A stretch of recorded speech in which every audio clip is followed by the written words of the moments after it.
شروع اللہ کے نام سے جو بڑا مہربان نہایت رحم کرنے والا ہے۔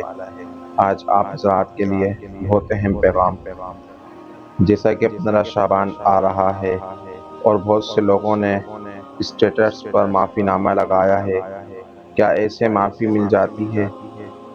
سب سے پہلے تو اپنے رب سے معافی مانگیں جو سب سے زیادہ حقدار ہے۔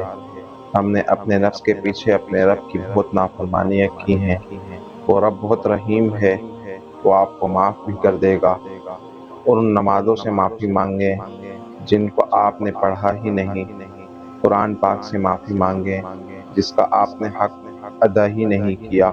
خدا را ان لوگوں سے معافی مانگیں جن کی دل آزاری آپ نے کی ہے۔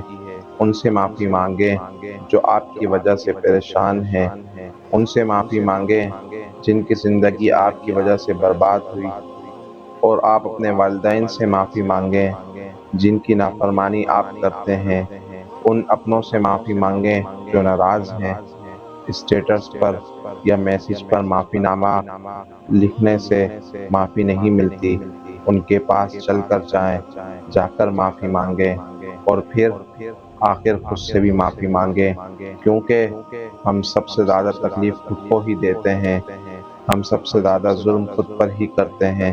سکون خود کو معاف کرنے سے بھی ملتا ہے۔ خدا را خود سے بھی معافی مانگ لیں۔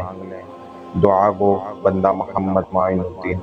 اسی طرح کے اور بھی اقوال اور احادیث کو سننے کے لیے ہمارے یوٹیوب چینل دی معین اسلامک کو سبسکرائب کیجیے۔ السلام علیکم ورحمۃ اللہ وبرکاتہ۔